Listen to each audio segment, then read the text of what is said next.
เหตุแห่งรักท่านชี้ว่ามีสองคือเคยครองปองรักสมัครสมานโดยบุพเพนิยมมานมนานพอได้ผ่านพบพักรักปักใจปัจจุบันมันเกื้อเฟื้อพร้อมรักก็ย่อมเกิดมาอย่าสงสัยเปรียบอุบลต้นกอละออใบได้อาศัยตมน้ำงอกงามเอ่ยขอถวายความนอบน้อมแด่พระรัตนตรัยมีพระพุทธเจ้าเป็นต้น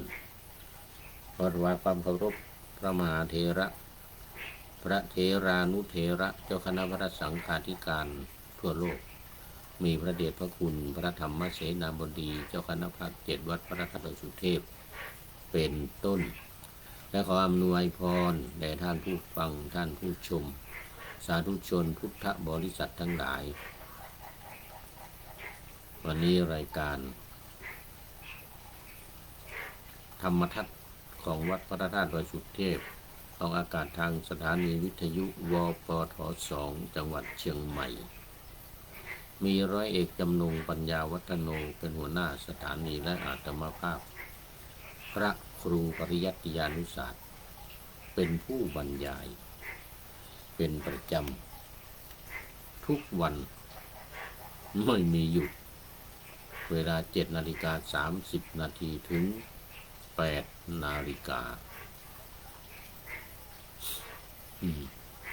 วันนี้ก็บันทึกเสียงล่วงหน้ามา1 วันแล้วก็ดึกหน่อย หรือไม่หน่อยละวันนี้นะเพราะว่า4 ทุ่มกว่าแล้วตอนนี้จะเสร็จก็4:40 นาที แต่ FC เมื่อกี้ยังมีอยู่เมื่อกี้ยังมีตอนนี้ก็น่าจะมีอยู่แต่ถ้าไม่มีก็ไม่เป็นไรว่าพูดให้เขียดฟังมันเขียดลองอ๊อบแอบมือพูดให้เขียดฟังไว้ก่อนแล้ววันพรุ่งนี้สถานีเอาไปออกอากาศก็ให้ญาติโยมฟังกันฟังกันจากทางวิทยุทางเฟซบุ๊กตอนนี้มันดึกแล้วผู้พูดนี่ก็ยกตาไม่ค่อยขึ้นแล้วตอนนี้เมื่อกี้นี่ผ่านไป1 รายการยังเหลือนี่สุดท้ายแล้วเหลือรายการสุดท้ายแล้ว เอามาวันนี้ยังอยู่ใน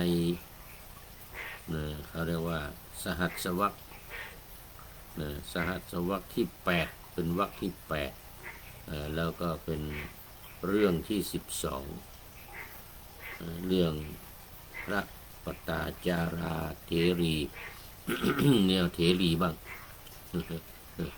ที่ผ่านมาส่วนใหญ่จะเป็นพระเถระอันนี้เอาสลับเป็นเถรีบ้างก็คือเรื่องพระปตาจาราเถรีหรือนางปตาจาราผู้ได้รับความรกรรมลำบากแต่มีความจงรักภักดีมีความซื่อสัตย์ต่อสามีซึ่งเป็นคนที่ยากจนนะเรื่องปตาจารานี่เป็นที่ค่อนข้างจะเป็นที่รู้จักกันมาก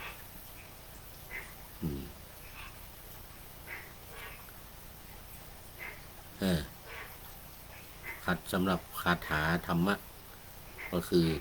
ผู้เห็นความเกิดและความดับ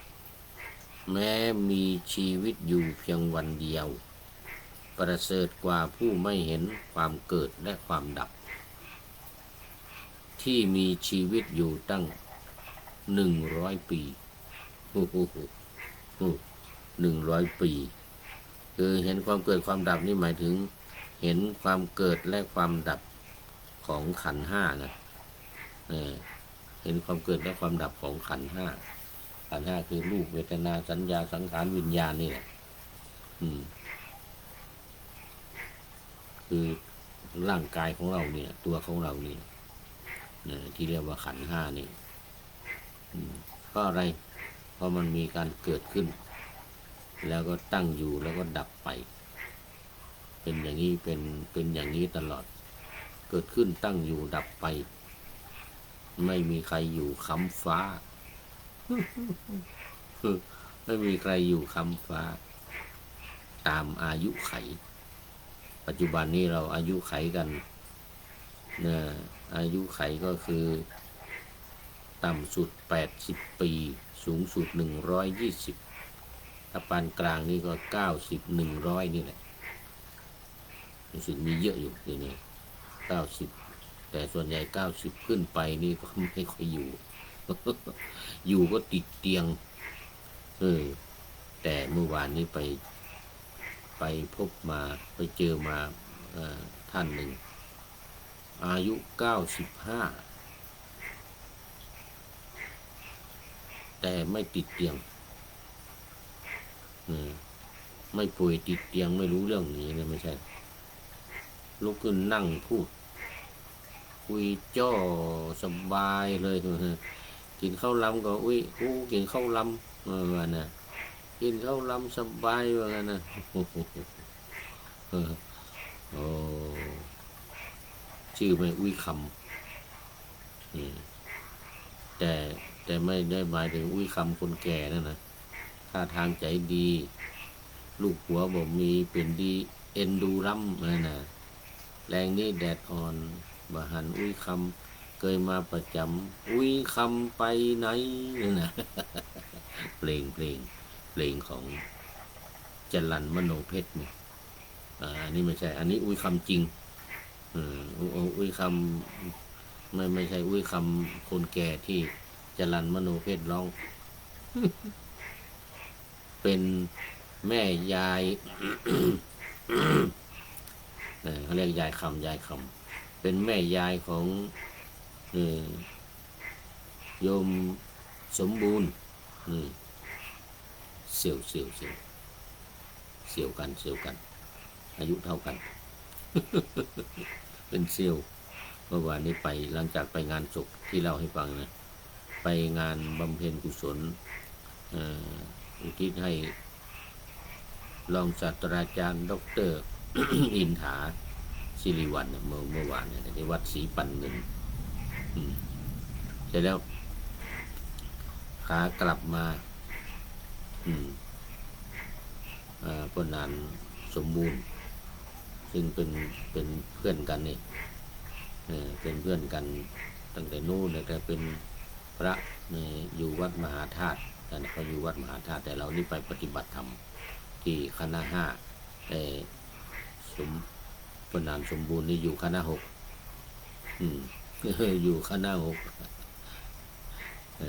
ก็เห็นกันรู้จักกันแต่ว่าเขาจบปริญญาตรีที่มจร.กรุงเทพมหานครสมัยนั้นก็เรียนตั้งแต่มัธยมมาด้วยกันเนี่ยก็เรียนเตรียม1เตรียม2เตรียม1เตรียม2ก็คือมศ4มศ5อย่างเนี่ยระบบการศึกษามันเป็นระบบ732เนี่ยป.7เนี่ยบังคับให้จบป.7แต่ผู้นี้ไม่ถูกบังคับเพราะว่าเป็นปีสุดท้ายพอดีเลยเขาให้ออกได้ออกป.7ได้ ออกป.4เป็นปีสุดท้ายแล้วต่อมาไม่ได้ละบังคับละต้องไปออกป.7เขาเรียกว่า7แล้วก็ไป มศหนึ่งมศสองมศสามเขาเรียกว่า3 ปี732ก็เลิกไปมศสี่มศห้าผู้พูดนี่ก็พอบวชเสร็จแล้วก็ตอนหลังมานี่ก็สอบเทียบปเจ็ดกับเขาไปสอบเทียบเขาได้เนื่องจากเรียนกศนไปเรียนกศนที่วัดศรีบุญเรืองสมัยก่อนนี่นะเมื่ออะไรอายุ16ตอนนี้69ละ69 7070เอาออก16จะเหลือ54 ปีเมื่อ54 ปีก่อนบวชเป็นสามเณรอยู่ก็ไปเรียนกศนเสร็จแล้วก็ไปพอดีไปสอบเทียบป.7 ผ่านก็เลยไม่ต่อกศนสอบอยู่2 เทอมเดี๋ยวสอบเทอมเดียวสอบเทอมเดียว6 เดือนนี่นะ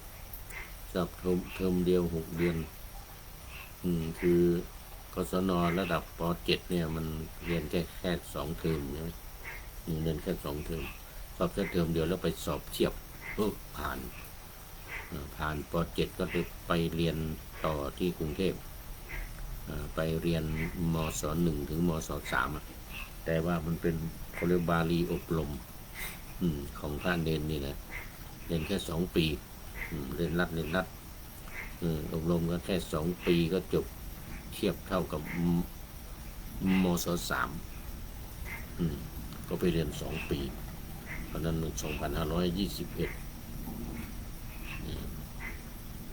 แล้วก็25222521แล้วก็จบอบรม2522จบอบรม2แล้วก็เข้าม3เข้ามศ4ก็คือเตรียม1มศ5เตรียม2แต่ก็เรียนอยู่ปีเดียวเตรียม1ปี25232524ก็เลยไปอินเดียไปเรียนเขาเรียกว่าอนุปริญญา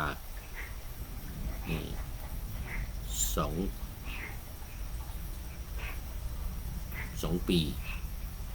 ไปเรียนอนุปริญญา2 ปีก็เข้าปริญญาเข้าปริญญาตรี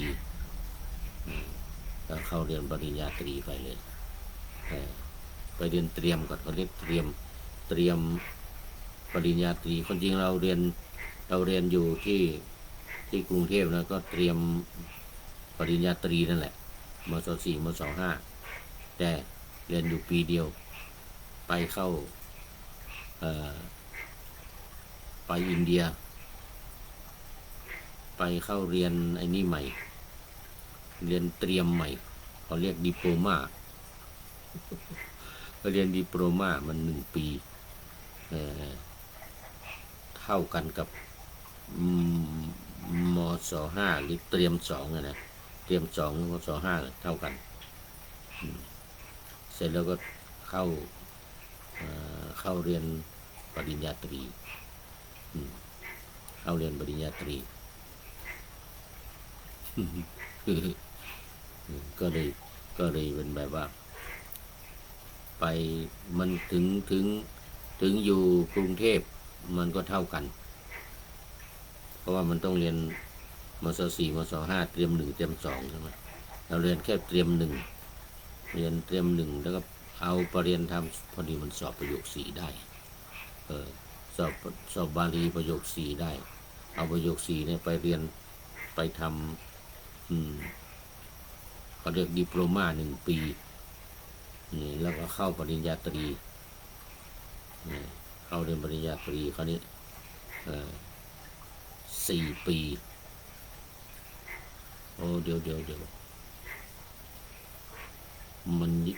มันย่อลงมาเป็น2 ปีไปเข้าเรียนดิโปรมา1 ปีแล้วก็เข้าเรียนระดับปริญญาตรีเนี่ย2 ปีมันก็ย่นเวลาได้นะย่นเวลาได้ดีกว่าเราอยู่ในเมืองไทยต้องเรียนอีกปีหนึ่งดิโปรมาเนี่ยนะไอเตรียม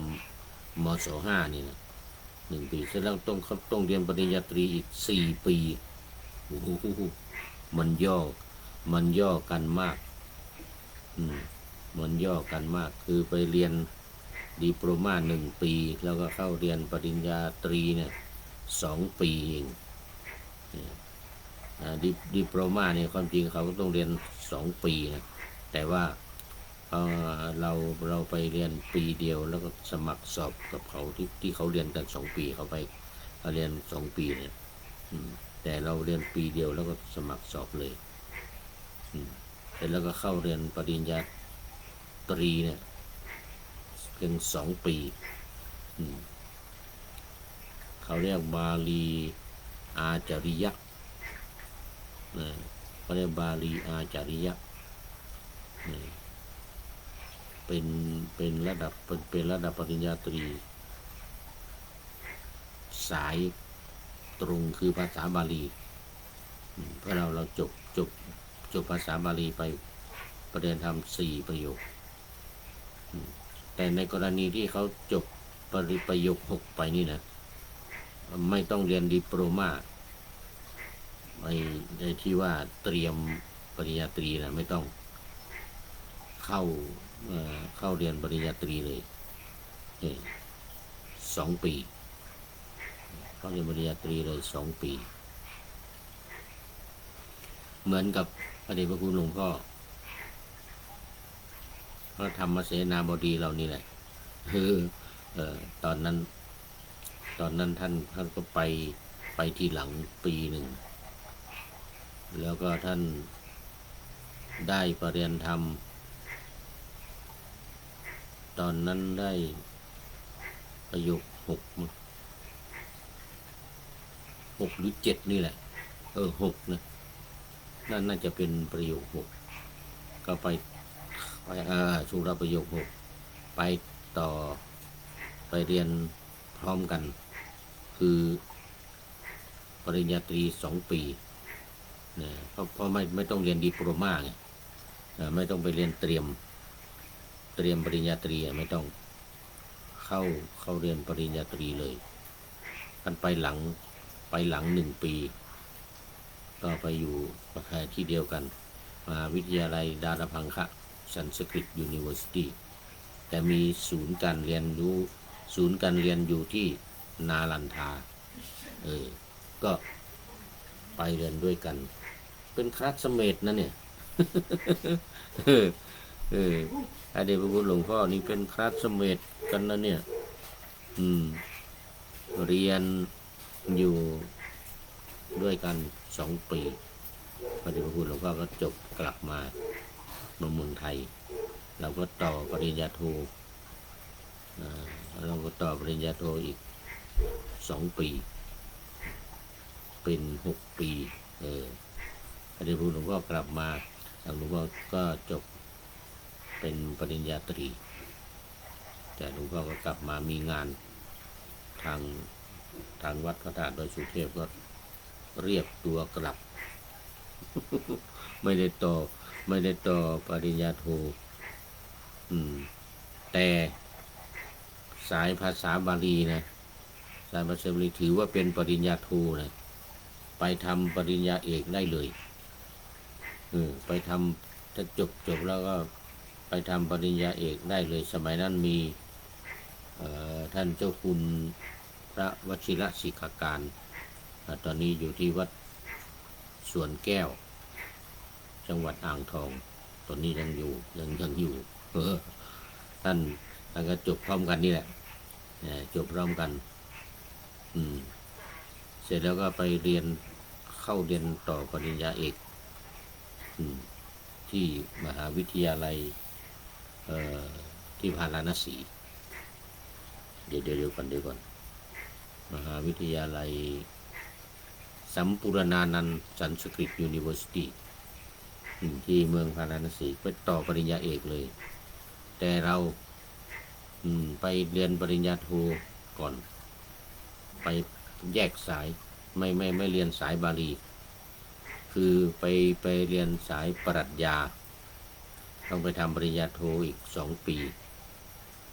เนี่ยเดี๋ยวก่อนถูกละไปต่อปริญญาโท2 ปี เพราะว่าคุณวุฒิของเราเป็นปริญญาโทอยู่ละก็เลยไปต่อปริญญาโทไม่ต้อง4 ปีละไปเรียนไปต่อปริญญาโท2 ปีปริญญาโท2 ปีเสร็จแล้วต่อปริญญาเอกอีกแต่โชคไม่ดีหน่อยเนี่ยโชคไม่ดีก็คือซูเปอร์ไวเซอร์ที่ดูแลวิทยานิพนธ์ป่วยนอนโรงพยาบาลสัก2 ปีกับ8 เดือน2 ปี2 ปีกับ8 เดือนออกมาแล้วก็มาอยู่ที่บ้านอีก8 เดือนมั้งอยู่ที่บ้านอีก8 เดือนก็เป็น3 ปีเดี๋ยวก่อนเกือบ4 ปีอ่ะแล้วเขาไม่ให้เปลี่ยนในซูเปอร์ไวเซอร์นะเพราะว่ายังไม่ตายเป็นเจ้าหญิงนิทราเส้นเลือดในสมองแตก1 เส้นเป็นเส้นเล็ก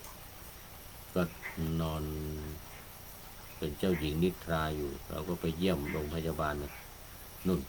ที่เมืองหลวงนุ่นมหาวิทยากรุงนิวเดลีไปเยี่ยม2 ปี8 เดือนแล้วก็ไปเยี่ยมอยู่3-4 ครั้งนะคือผ่านไป1 ปีแล้วก็ไปเยี่ยมครั้งหนึ่งผ่านไป1 ปีไปเยี่ยมอีกก็ดีขึ้นมาดีขึ้นมา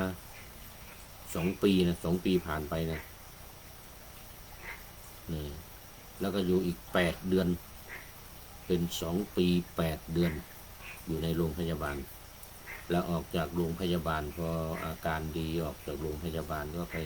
พักผ่อนอยู่ที่บ้านอีก8 เดือนเป็นเท่าไหร่นะ2 ปีเป็น2 ปี8 เดือนแล้วก็เป็น3 ปีกับ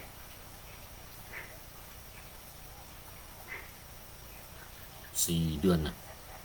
3 ปีกับ4 เดือนไม่ได้งานการอะไรเลย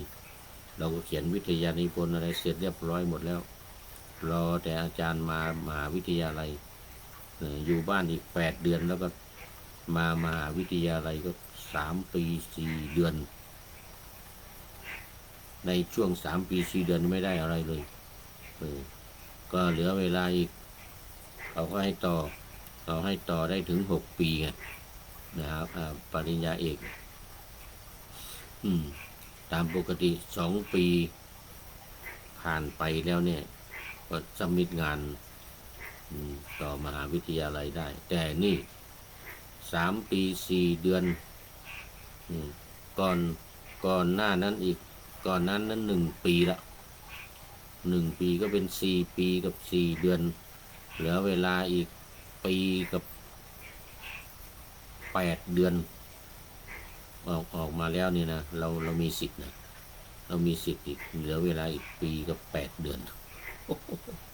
ส่งงานอะไรก็ซับมิทงานงานมันทำเสร็จเรียบร้อยแล้วเพียงแต่อาจารย์มาตรวจซูเปอร์ไวเซอร์มาตรวจเสร็จแล้วก็ส่งไปเพื่อที่จะสอบพอสอบเสร็จ6 ปีพอดีคนอื่นเขาทำกัน3 ปีไม่เกิน4 ปีไอ้เรานี่6 ปีเพราะว่า3 ปี 4 เดือนไม่ได้งานอะไรเลยต้องรอแต่ก็ดีได้ไปเที่ยวนำคณะทัวร์เที่ยวทั่วประเทศอินเดียเป็นเอเย่นรับทัวร์เลยให้หลวงพ่อฤาษีรับ เป็นคนรับทัวร์ เราไปอยู่วัดไทยสาวัตถีหลวงพ่อฤาษีรับทัวร์เลยไปนี่รู้เรื่องนี่ไงเนี่ยเรื่องพระปตาจาราเถรีเนี่ยหลวงพ่อฤาษีเล่าให้ฟังเล่าให้ฟังเรื่องว่านางปตาจาราเนี่ยเกิดที่นี่แหละเป็นคนเมืองนี้เกิดเป็นคนเมืองนี้เสร็จแล้วก็หนีไปอยู่กับแฟนหนุ่มเกิดมาเดี๋ยวก็หนีไปอยู่กับแฟนหนุ่มในป่าเพราะบุพเพสันนิวาสนี่มีวันหนึ่งแฟนนี่ก็เอาถ่านมาขายในเมืองสาวัตถีนี่นะพระปตาจาราเถรีเนี่ยปตาจาราเนี่ยเป็นสาวเป็นสาวอยู่บนหน้าต่างมองลงมาเห็นหนุ่มเอาถ่านมาขายโอ้เกิดความรักกันขึ้นอะไรบุพเพสันนิวาสเคยอยู่ร่วมกันมาในชาติก่อน เป็นชาวนาแล้วก็เนี่ยขายถ่านขายข้าวฤดูการเก็บเกี่ยวข้าวก็เอาข้าวมาขายฤดูหน้าแล้งไม่ได้ทำนาก็เผาถ่านมาขาย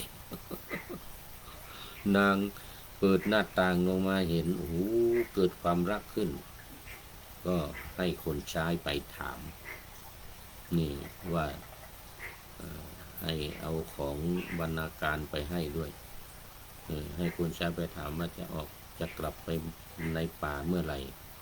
โอ้ขายของนี่เสร็จก็ประมาณตอนเย็นนี้ขายเสร็จพรุ่งนี้เช้ากลับไปว่างั้นนะพรุ่งนี้เช้าก็เลยนัดไว้ว่าพรุ่งนี้เช้า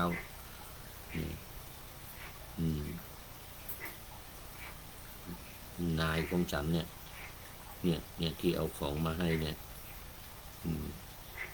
จะไปด้วยทีนี้ก็ตื่นเช้ามาจะออกประตูไหนวะนั้นนะออกประตูนั้นตอนเย็นนี้ขายของเสร็จแน่ขายหมดขายถ่านหมด ขี่เกวียนมาก็เลยตื่นเช้ามาก็ไปกับหนุ่มไปนัดกันที่หน้าประตูก็ไปเจอกันแล้วก็ออกไปอยู่ป่าลูกสาวของเศรษฐีนี่นะไปอยู่ป่าเสร็จแล้วก็เกิดลูกคลอดลูก1 คนนะคลอดลูก1 คนโอ้เกิดความลำบากเลยเนี่ยข้าวของสมบัติอะไรที่เอาไปด้วยไปอยู่แล้วมันก็หมดแล้วก็เกิดลูกมา1 คนรู้ด้วยความยากลำบากอยู่กันในป่า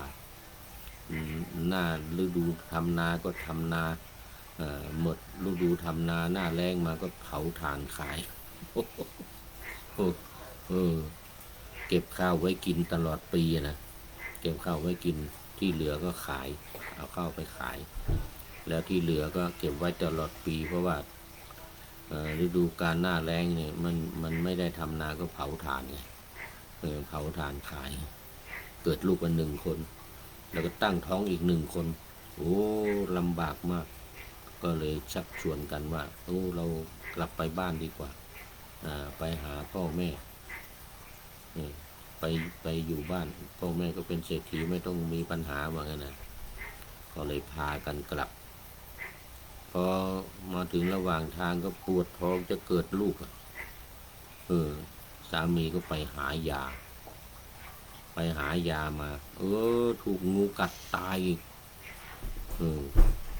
นางก็ไม่รู้จะทำยังไงสามีก็ไม่มาตื่นเช้ามาไปเห็นสามีนอนอยู่ข้างทางตายใช่แล้วก็เลยอุ้มลูกคนหนึ่งเกิดคลอดลูกแล้วอุ้มคนหนึ่งแล้วก็จูงอีกคนหนึ่ง2 ขวบละนี่ 2 ขวบไปถึงแม่น้ำอจิรวดีที่เมืองสาวัตถีเนี่ยมันมีเมืองแม่น้ำอจิรวดีก่อนที่จะเข้ามาเมืองสาวัตถีเนี่ยเราอยู่ในป่าจะเข้ามาในเมืองก็ต้องข้ามน้ำก่อนจะต้องข้ามน้ำอจิรวดียังไม่ทันข้ามเวลาหมดเสียก่อนวันนี้เวลาหมดโอ้นี่ไงไม่ทันแล้วเอาไว้แค่นี้ก่อนเรื่องนี้มันยังยาวอยู่นี่สามีก็ตายไปแล้วนี่พอมาถึงแม่น้ำจะข้ามน้ำมันหมดเวลาวันนี้เดี๋ยวเอาข้ามวันพรุ่งนี้ ดูข้อคิดท้ายรายการหน่อยวันนี้ได้จากผู้ใดหนอแลโอ้ท่านนายพลนเรศจิตลักษณ์ประพันธ์ไว้บอกว่าเรื่องของความรักเนี่ยนะเหตุแห่งรักท่านชี้ว่ามี2คือเคยครองปองรักสมัครสมานโดยบุพเพนิยมมานมนานพอได้ผ่านพบพักรักปักใจเหมือนกับนางปตาจารานี่แหละเนี่ยพระปตาจาราเถรีนี่นะเนี่ยรักปักใจมันหนีตามกันไปอยู่ในป่าเลยอย่างเงี้ยนะปัจจุบันมันเอื้อเฟื้อพร้อมรักก็ย่อมเกิดมาอย่าสงสัยเปรียบอุบลต้นกอละออใบได้อาศัยตมน้ำออกงามงอกงามมีอยู่2อย่างความรัก1บุพเพสันนิวาสนี่เหมือนกับนางปตาจารานี่แล้ว2เกื้อกูลกันในปัจจุบันในอินเดียนี่เป็นที่นิยมก็คือการให้ดอรี่นี่แหละ เงินค่าสินสอดทองมั่นนี่แหละก็เกิดความรักกันได้แล้ววันนี้หมดเวลาเดี๋ยววันพรุ่งนี้มาต่ออีกบทประพันธ์นี้ยังใช้ได้อยู่อีกวันหนึ่งวันพรุ่งนี้เพราะว่าเรื่องมันยังไม่จบขอบคุณท่านนายพลนเรศจิตลักษณ์เป็นอย่างยิ่งที่ให้ข้อคิดในเรื่องของความรัก2ประเภทนี้ไว้ในวันนี้ขอนำรายการธรรมะทัดไปก่อนแล้วจะย้อนมาใหม่ในวันหลังเพื่อให้ท่านทั้งหลายได้รับฟังพระธรรมเทศนาเหมือนดังเดิมเป็นธรรมะจากพระไตรปิฎก3ธรรมบทอันงดงามบรรยายเสริมอธิบายใจความเหมาะมาต่อเติมยกนิทานดั้งเดิมเสริมบทธรรมขอทุกท่านสุขกายสบายใจปรารถนาสิ่งใดอันเลิศล้ำจงเพิ่มพูนตามบุญงามและตามกรรมที่ได้บำเพ็ญไว้ทุกประการขอเจริญพร